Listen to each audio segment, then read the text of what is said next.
One. Hello, everyone. Um, this is Healthy Hookup Tips presented by the Care Office. And first, we're going to start with introductions. My name is Kevin, and I'm part of the Care Prevention team. Hi everyone, my name's Itzel. I'm also part of the prevention team, and I'll be one of your co-presenters today. Thank you. Yeah. Hi, everybody. My name's Jimena. My pronouns are she, her, and hers, and I'm also part of the prevention team over at the care office, and I will also be co-facilitating this event. Okay, we can move on to the next slide now. Thank you. So before we get started, we just wanted to give a notice that we're not giving any medical advice, and the information presented is not intended to substitute any professional medical advice, that you receive from your that you would receive from your health provider. So now we go on to the next slide as well. And so to get started, I just wanted to talk about our campus advocate, Lena. Um, and so Lena is available for anybody through call or text, and she can help folks with academic, housing, and legal support, and walk them through their options and connect them to other resources such as longer term counseling. And so she's not on call 24/7, but we do have the local Valley Crisis Center that has a 24-hour hotline. Um, and then just to explain a bit about what the care office does, we provide education, advocacy, and resources for all UC Merced affiliates. And we address stalking, violence, assault, and other, and et cetera, through presentations to educate our community. And so what does hooking up mean?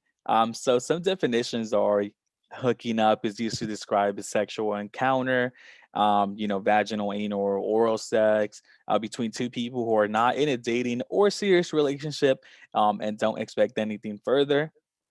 Another way of putting it is brief, uncommitted sexual encounters between individuals who are not romantic partners or dating each other. But like since we're college students, we're not gonna give that whole definition. We kind of just have different words for it. So it could be called a one night stand, friends with benefits, an entanglement, a fling, and just casual sex. So those are the other words that you'd probably hear that affiliate with hooking up. Um, and on to the next slide, please.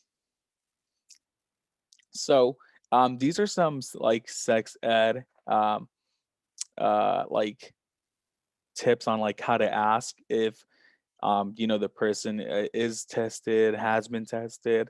um and so just this quick fact right here: the Center for Disease Control and Prevention recommends that people get tested at least once a year for STIs, and if you have multiple partners, every 3 to 6 months. And it's important to be able to know how to ask, because it could be a thing that like it's maybe not intimidating, but maybe some people may find embarrassing. But like that's even more of a reason to ask, just so we can normalize it. And it, just to keep each other healthy. So we'll just see a quick video about how to talk about STD testing and screening, presented by the Planned Parenthood. So, you've got the safer sex talk down. But what about getting tested? No, not that kind of test. This kind of test. It's much easier and no studying required. Getting tested is the only way to know for sure if you have an STD. Usually, all you have to do is pee in a cup or get a swab. But even if you're all about getting tested, what about the person you want to get sexy with? Are they on top of their sexual health game? Here's how to find out. So I went to my new gyno today for a pap, and she asked me if I wanted to get tested for chlamydia and gonorrhea while I was there. And I said yes, because why not? She's already up in my business anyway. Yeah. But also, like, what? I thought for all these years I was already getting tested for STDs every time I went in for my pap. Wait, really? Isn't that what a pap test is for? I know, right? Well, it's not. My doctor says that pap tests are for cervical cancer, and apparently you have to ask to get tested for STDs. And there are different tests for different STDs, so You might want to get in on that. For real? Do the test totally suck? No, it was no big deal. Okay, I gotta make an appointment. I'm due for a checkup anyway. But I don't have insurance anymore. It's gonna cost a lot. Just go to Planned Parenthood. That's where I went. It was super easy to get an appointment, and they made sure I could afford it. Okay, I'll call them tomorrow. Or you could try this. So, since we're exclusive, I wanted to know how you felt about maybe not using condoms anymore. Yeah, we can maybe do that. But I haven't been tested for STDs in a while, so I should do that first. Have you? Well, no. Honestly, I never have. Really? Okay, so then, yeah, we definitely need to get tested. But what if I have something? Or you have something? If either of us do, which we probably don't, we'll deal with it then together. And honestly, it's better to know if you have an STD. At least then you can get treated. Otherwise, it could just get worse, and we can end up giving it to each other. Come on, let's go together. We can go get tested and then have a romantic date night and see where things go from there. Okay, sure. And we'll talk about this no condom thing after we get those results back, okay? Yeah, sounds good. Sometimes you end up talking about STD testing later than you should have, but that doesn't mean it's not worth it. I feel so dumb. I'm really sorry. No, it's okay. It's my fault too. I didn't say anything either. I can't believe we didn't use a condom. We totally should have used a condom. Now what do we do? Well, we definitely don't do that again without a condom. And I'm gonna have to get the morning after pill ASAP. Yeah, that's a great call. Yeah. Hey, should we get tested for STDs too? Probably. I don't really know where to go though. Yeah. Oh, wait.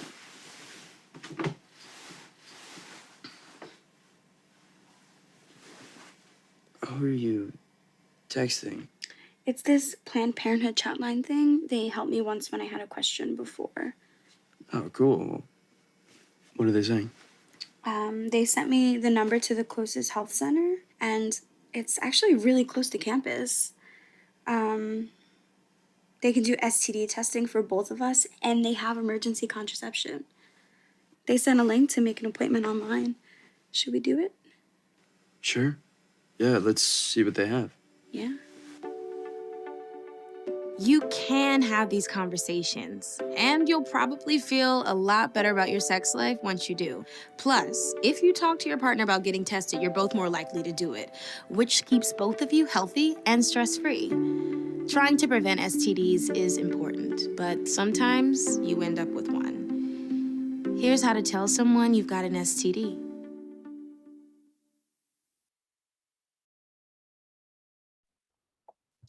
So yeah, I think like one of the important things is that there's like different ways and and bringing it up, and just like the video, how it ended, with by saying that like you just feel like less stressed and just sure about like your sex life and just like feel good because like you're safe.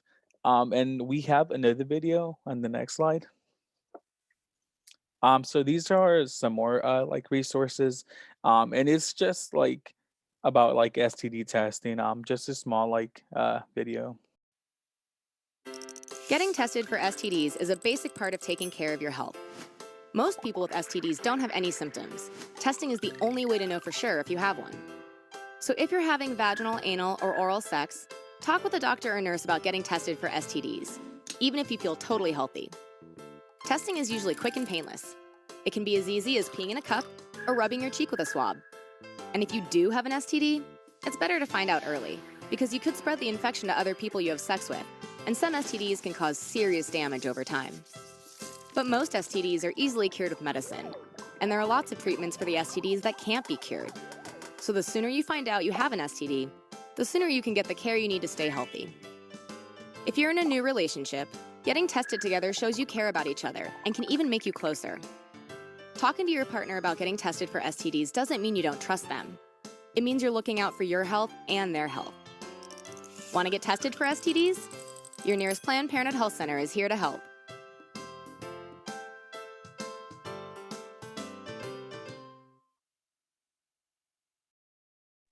Great. Yeah. So now that we know a bit more about the sexual education part of it, I'm gonna let Itzel talk to you a bit more. Yes, thank you, Kevin. So let's talk about the do's and don'ts of hooking up. Hooking up in college can be an amazing experience, but it can also be a complete disaster. It can be fun, sexy, and satisfying, or it can be awkward, uncomfortable, and can leave you hanging and wanting more or not feeling satisfied. Hookup should be fun and carefree. So let's talk about what you should and shouldn't do. So let's first go over the do's. You do want to make sure that you're safe. You want to make sure that you protect yourself because safe sex is the most important thing. So use protection at all times, whether that be the female condom, the male condom, or sometimes the birth control is not always effective. So condoms are really your way to go. You also want to make sure you are in a comfortable location. You don't want to hook up with someone in an isolated area, like in the woods, in which no one can find you. So make sure you notify people where you will be. And when you want to go home, you could also share your location. There's a lot of apps. If you have iPhone, you could use the Share Find Friends app, or even the Snapchat apparently has a location tracker, or Facebook, or you could download an app like Life 360, which kind of tells you exactly where they are. Sometimes I check and it'll tell me where my mom's parking. You also want to make sure that you have fun. A hookup should be a fun, no commitment moment. So make sure to enjoy yourself and make sure you do things that make you feel comfortable and sexy and fun. Some things you don't want to do though is you want to make sure that you don't expect a call, because a hookup is just a moment with no commitment. You shouldn't feel attached to them because it can lead to heartbreak and it can make things a little weird and uncomfortable for you both. So make sure when you're going into a hookup, you're like, you know what? This is a free night. It's a night for myself. It's a night for me to feel sexy, a night for me to feel desired and satisfied. I'm not going to expect a call the next day. You also don't want to overstay. It can make things weird and uncomfortable. If you do sleep over, make sure you are out first thing in the morning, because if you're hooking up with someone, you don't want them to stay there the whole day and you have plans to maybe go hook up with someone else, or maybe go out with friends and they're just there like, hey, let's eat popcorn. You're like, this is a one night thing. Can you leave? Next slide, please. So some more do's. You do want to make sure that you both serve your own drinks to avoid any confusions. We now know that there's a lot of different ways to drug an individual. So to kind of protect yourself, make sure you each serve your own drinks and are covering them at all times. You also want to make sure you both let each other know of any health-related issues. It's important to keep yourself safe and them safe. Like if you have an STD, if you maybe have asthma and you have to take a break at times, you want to make sure you're aware of that for each other. And you want to be confident. Make sure you're confident in yourself, because confidence is key to a healthy hookup. You don't want to be kind of uncomfortable and be like, well, I don't feel confident today, because then you're not going to enjoy your hookup. And a hookup, like I said, should be fun and carefree. So you don't want to overshare personal information. Make sure you keep your anonymity, because it will keep you safe. On your first hookup, you don't want to be like, oh yeah, you know what? This is my house. This is my kiddo, my apartment. This is exactly the apartment I live in. This is my sister. This is my brother. This is everyone. This is where I work. You don't want to overshare, because then if that person does become obsessed with you, then you're not going to have a way out for that moment. You also don't want to turn off your cell phone or location. Sharing your location, having your cell phone on allows you to help each other out and to reach out for help at any moment. Because if a friend knows that you were supposed to be home at 9, but it's 10 and you're not answering your phone, your friend could get worried and there's no way to know if you're okay. And don't overdrink or overconsume drugs to the point it incapacitates you. Being aware will keep you safe. And sometimes it's not fun to have a hookup when you don't even know what happened or you don't know what's going on. Next slide, please. And we have to talk about consent. So in California, we have an affirmative consent law, affirmative consent, which means affirmative, conscious, and voluntary agreement to engage in sexual activity. Lack of protest or resistance does not mean consent, nor does silence mean consent. The UC system reminds us that consent needs to be ongoing, unambiguous, and is revocable at all times. So in simpler terms, in the care office, we think about consent as active and enthusiastic participation. If someone's too drunk, too passed out, or asleep, they are not active. Or if someone is being forced to do so, they're not enthusiastic either because you're forcing them. If there's no consent, it's not sex, and it's actually not really funny at all, and it's sexual violence. So we have to be careful about that because if it does happen, it's harmful to our community. Next slide, please. And so we have a short 3-minute video called T Consent, which, just in case you still don't understand what consent is, we'll explain it in simpler terms. If you're still struggling with consent, just imagine instead of initiating sex, you're making them a cup of tea. You say, "Hey, would you like a cup of tea?" And they go, "Oh my God, fuck yes, I would fucking love a cup of tea, thank you." Then you know they want a cup of tea. If you say, "Hey, would you like a cup of tea?" And they're like, I'm not really sure. Then you could make them a cup of tea, or not, but be aware they might not drink it. And if they don't drink it, then, and this is the important part, don't make them drink it. Just because you made it doesn't mean you are entitled to watch them drink it. And if they say no thank you, then don't make them tea. At all.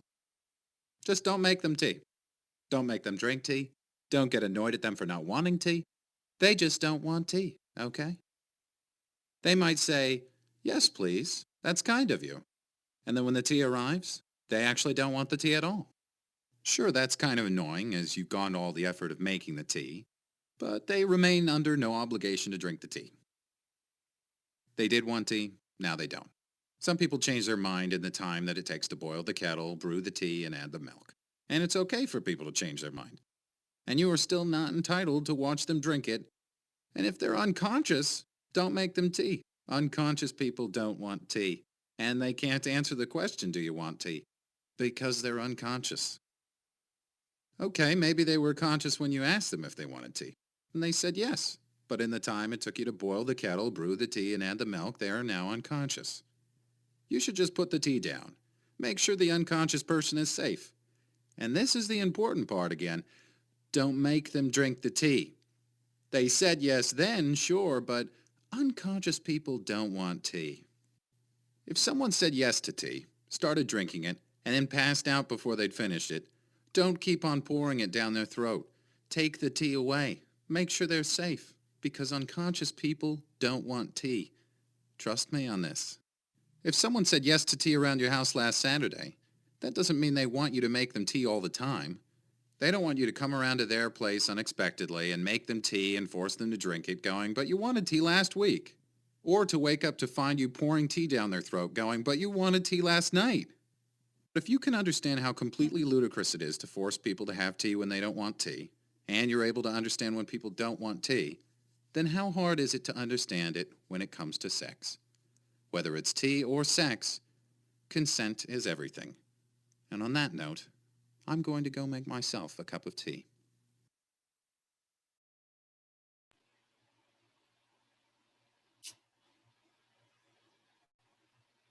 Okay, so now that we know the definition of consent and it was explained further to us, it's important to note that consent, it really is everything. And if there's no consent, then it's not going to be a fun time. So make sure you always have consent. So now we're moving on to this one, which is defining boundaries and expectations. Before a hookup, whether it be through text, in person, or whatever, make sure you both talk about what hooking up means to you. No one wants to be led on or to lead another. You don't want to not say anything before the hookup, and if someone might think, you know what, the hookup definition might be different for them, and they might think, oh, well, this hookup means that we're going to be doing this for a while. But for you, it's like, no, if it's just this one encounter and we're moving on. You also want to talk about what makes you comfortable as well as what makes you uncomfortable. And during these times now, there's a lot of different kinks that you might not feel comfortable with, but that other person might feel comfortable with. And so you don't want to be in bed and this person's like, you know what, this is what I'm into. And you're like, that's a little weird. I'm not into that. Because then you're just there like, oh, well, what do we do now? You also, if you feel like you're being forced, which would be defined as being persuaded to do something with the use of threats or force, if you feel like you're being forced into an act, it's best not to continue the hookup if possible. If you after you stated that, you know what, I'm not into this, I'm not into role play, and the person's like, no, we're gonna do role play right now. If you can, leave the situation, because now you know, like, what I explained my boundaries and this person isn't respecting it.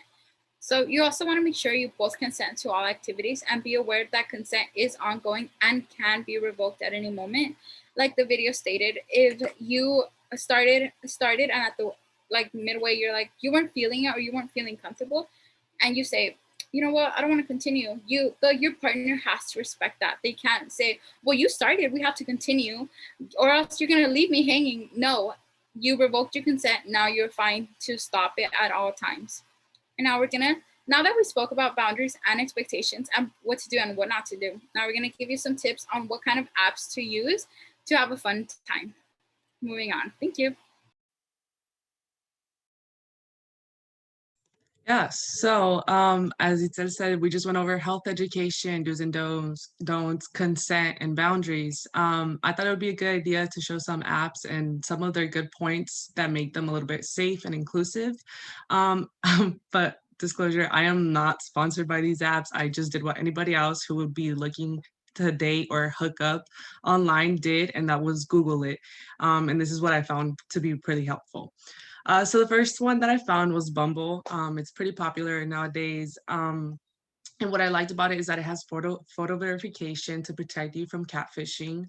It also has in-app video and voice calling features to ensure that your personal information stays protected. And what I found that was really helpful about this is that you don't have to go to other platforms like Instagram or Snapchat or Twitter or anything like giving your phone number to them if you don't want to. And that includes saving more information about your life that you share on those platforms with like your family and friends to strangers that you're meeting online. So I thought that was really helpful. It also has a private detector that blurs certain anatomical features of those unwanted nudes. It is a problem before, now it kind of slows it down or prevents it entirely from receiving unwanted pictures. It also has this feature where women in heterosexual matches can get to message the man first. So if they feel comfortable, they can do so. And I do believe they can also turn this feature off if they want to. Then we also have another app, which is Badoo, which has a 3-step face, phone, and social media verification system to ensure that you know exactly who you're communicating with. So again, it prevents that catfishing. And if you're still not feeling safe enough, you can also request selfies to make sure that that person who you're talking to is that person who says that they are. So you can request a selfie, and they also use facial recognition software as a gateway to the app. So kind of how we use our thumbs to unlock our phones, they have to use their face to unlock that app to use it, is what I understand from this. But yeah, so that's pretty safe apps. And they also do the same thing like Bumble, and will have the same program, the private detector, that will weed out any unsolicited nudes so that you don't so that even your eyes have like an extra protection, so that you don't even have to see the pictures to know that you don't want to receive these type of pictures or remove these people from your app. So that's some safe apps. I know some of them they do charge, so just keep an eye out for that. Now for inclusive apps, we do have Scruff, which is an LGBTQ plus friendly dating app that uses geolocation and offers a distance cloaking security option so that sophisticated users can't triangulate your position. And at first I was like, who's gonna be trying to hack you? But this is also very important for people who live in countries where the government doesn't necessarily support this. So it adds that extra layer of protection for themselves and for their partners or anybody who's looking to hook up. So the app will also alert you if you're traveling when you arrive to a country that's less than kind to the gay community. So I thought that was really inclusive. And you also have other apps like Grindr that will share the information to a third-party marketing service for like promoting and stuff like that. So Scruff doesn't do that. Scruff is an in-house ad and marketing department that protects your personal data. So it's not being shared, which is a really nice touch and also adds that safe part to this inclusive app. And the last one that I have for y'all is Her, which is a dating app created by queer women for queer women originally, but it recently became more inclusive, and that it now offers 11 groups of various communities for people who might identify with the transgender community, for example, a group of women of color, or transgender women specifically, and so much more.